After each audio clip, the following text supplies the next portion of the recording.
Hey guys, Lily here, jumping in to do a reading. I'm feeling drawn to do a reading just for some guidance around the new moon actually. So let's just see. I'll start off with one of my color codes cards and then we'll jump into the tarot story. Well, let me just put my phone on silent, hang on. Alright, so we ask that the messages that come through be from the highest light and for the highest good of all those who are connecting with this reading. Whenever you're connecting with it, thank you for sharing this space with me and just connecting. So let's just see what message wants to come through for the full moon in Virgo energy. What do we need to know that's going to support us with that incoming energy? Many of you may be feeling that already now, of course. So let's just see. Full moon in Virgo, what's the message, please?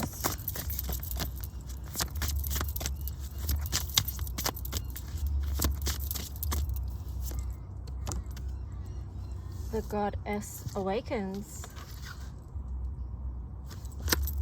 That kind of feels cool that it's got that olive green there and also the copper because, I don't know, just feels like healing, you know. So let me see what this message is and I'll share it with you. So this is the message that came through when I bathed in the energy of this bottle, which is a Gaia bottle. So let's just see.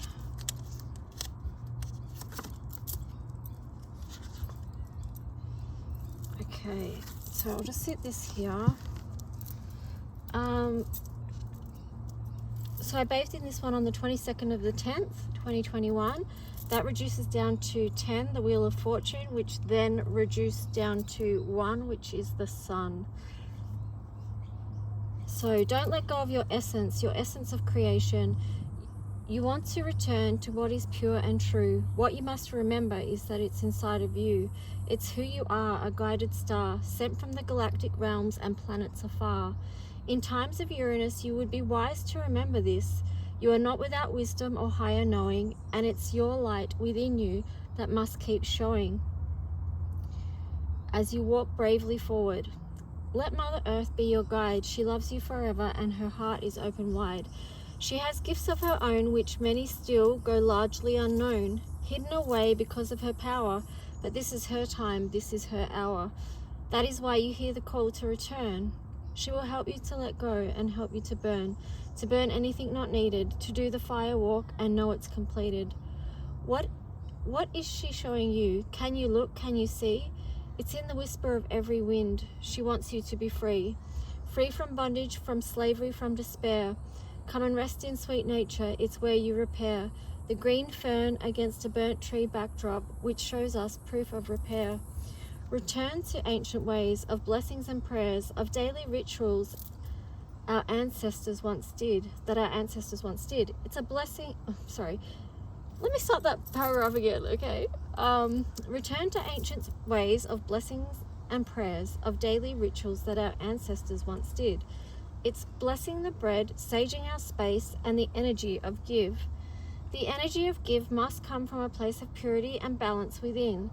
It is from abundance, not lack. It's understanding the universal laws that keep us on track. So reveal your light and hold it with reverence too. This is what you are looking for. This is the power, the balance, and the breakthrough. There are certain gifts that have been uniquely placed inside of you. This is the divine feminine shedding the skin. It's knowing when a cycle has ended and a new one begins. It's magic and mayhem and all that's in between. It's understanding the future and where you have been. It's lines, it's dimensions, it's falling through cracks, while at the same time remembering the divine has your back. So the key words for this is awaken, strength, magic, and knowing. I really love some of the messages that came through with this. They really do feel like they're in alignment with the energy of Virgo, especially about daily practices, Gaia herself and how she loves us. So yeah, just my little cherub fell. Yeah, so that just feels good anyway. So let's just see what other messages want to come through. How are you guys finding the energy?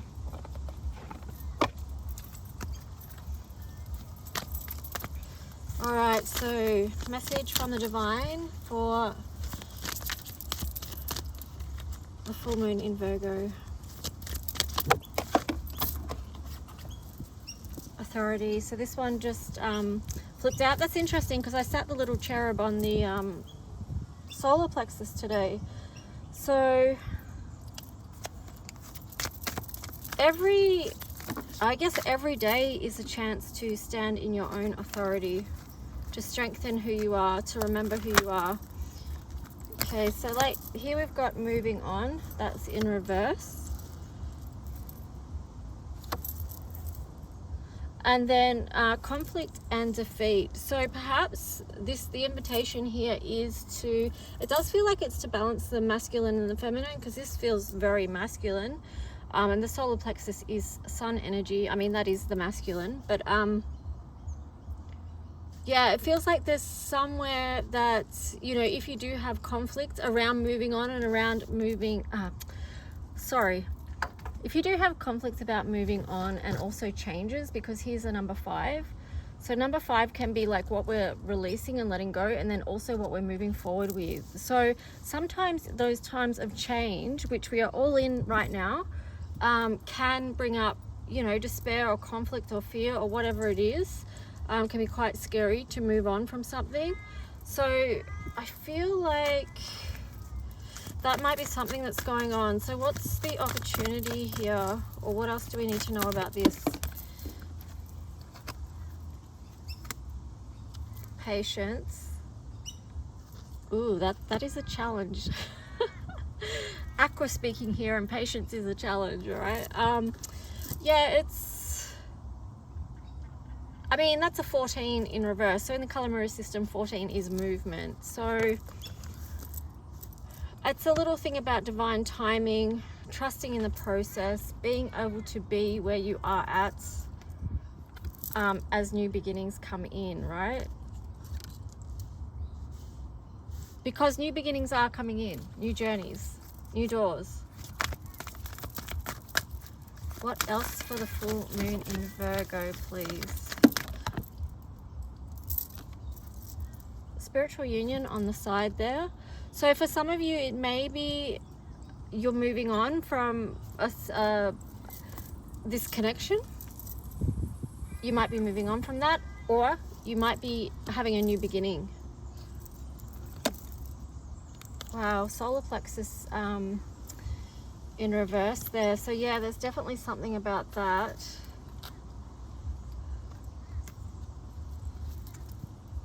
Let me get another deck and we'll do more.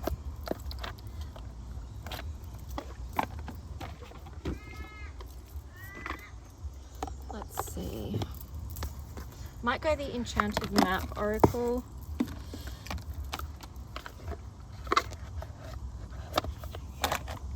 So yeah, definitely showing not feeling perhaps in the highest strength right now. There is a lot of yellow energy in here. I am feeling like there may be a lot of fear in the collective at this time, because there's so much yellow.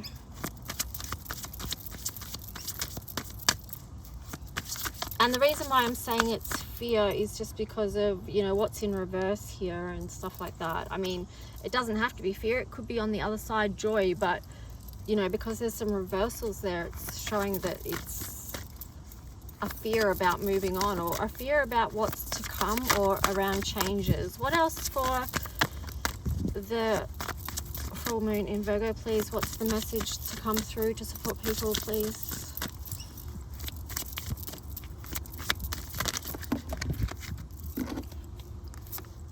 Okay, home.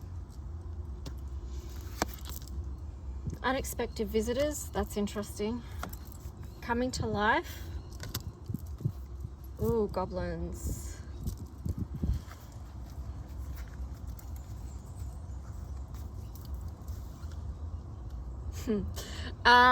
look, just to be honest, right, I don't always see goblins as a negative or something like that, but perhaps in this deck it is. I think, I'm not sure, but let me just see. Home,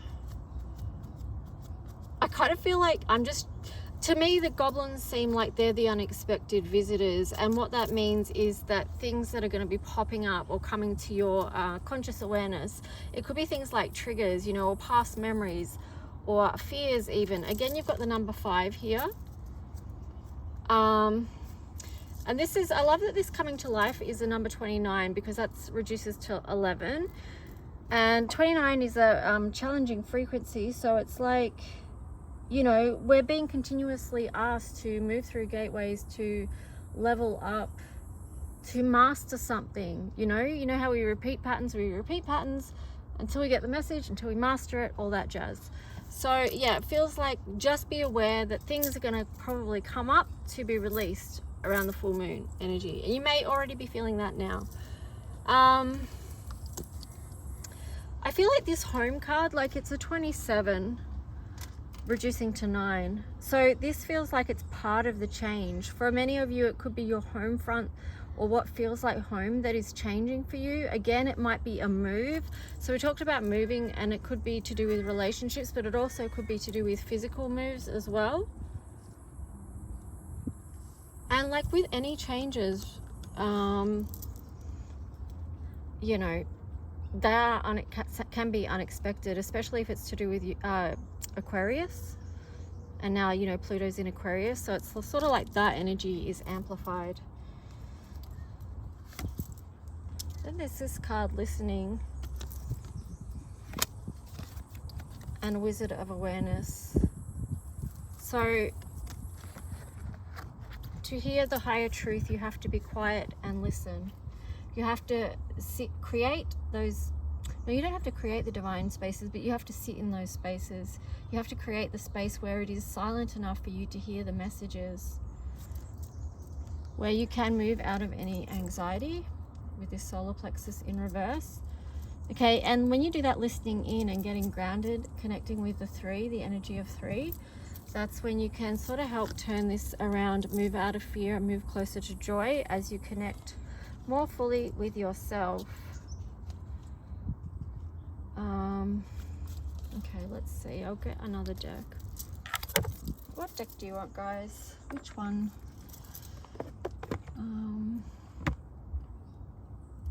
We'll go the Crow Tarot. I really do miss crows because, yeah. Actually, I miss crows because at my home, where I'm from, there is lots of crows around. Usually every day I'm hearing them out the front in the tree, so I miss them here where I'm at because there's not as many around. Here we've got Death in reverse.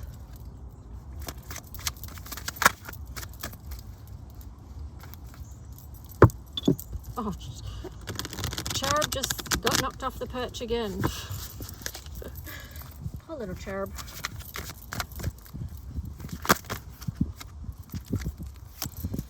And we're getting, like, maybe even the angels are tired and they're taking a break, you know. It's been heavy going. So here you've got the 5 of Swords.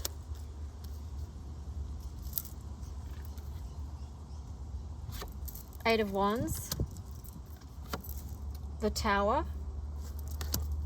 And the Queen of Wands. Interesting. So you may be going to hear some incoming news, or something's going to happen that's going to help put an end to a cycle of conflict that you've been through. But here you've got the Tower as well. So that's...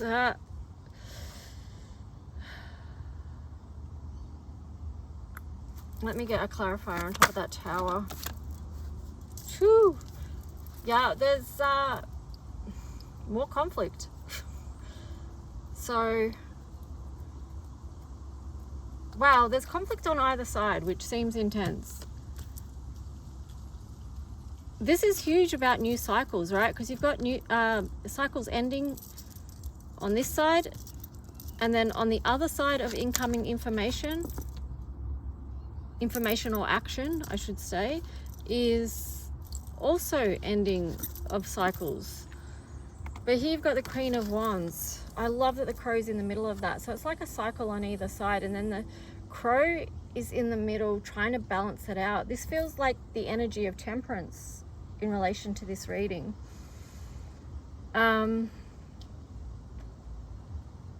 Yeah, and that, you know, crows always sort of speak to me about, you know, the magician energy as well. So to me, it's like a blend of temperance and magician energy, because remember how we said the number 29 before, which reduces to 11, which is a gateway, which is ascension. So now is really a time to practice mastery, is what I want to say. Okay, so I want to get some messages from the Angel Tarot.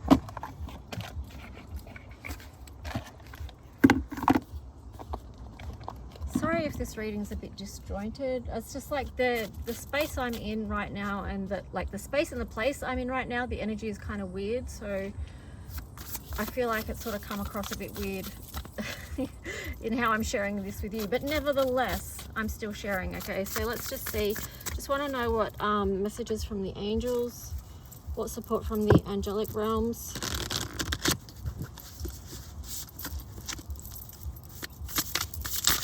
With gratitude to the angelic realm as well.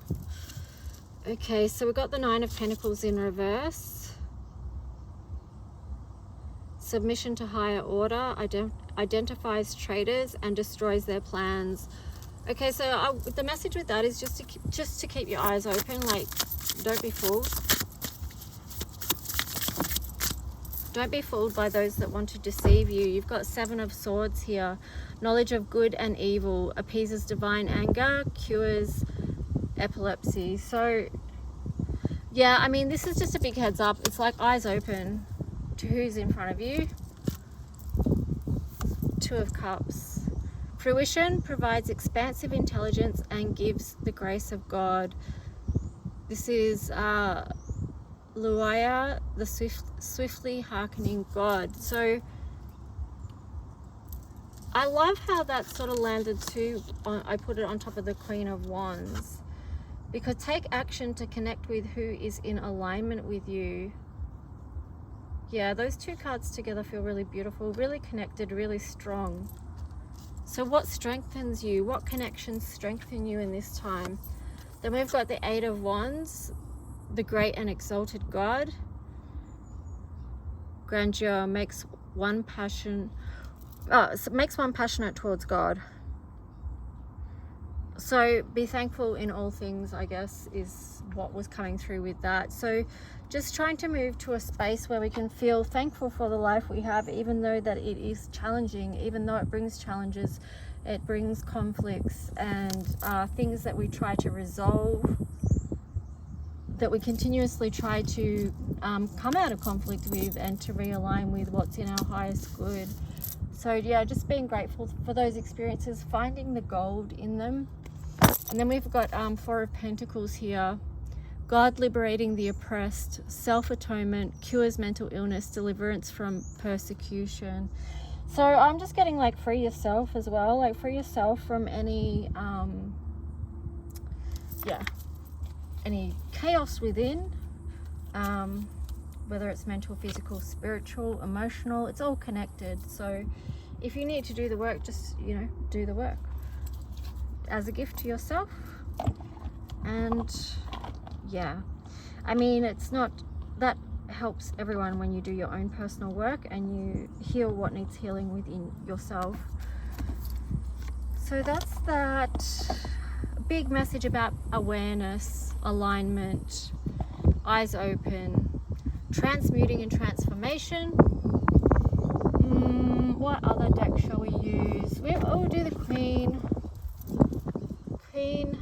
of the Moon Oracle. Thank you for those who have been connecting with my readings, liking, subscribing.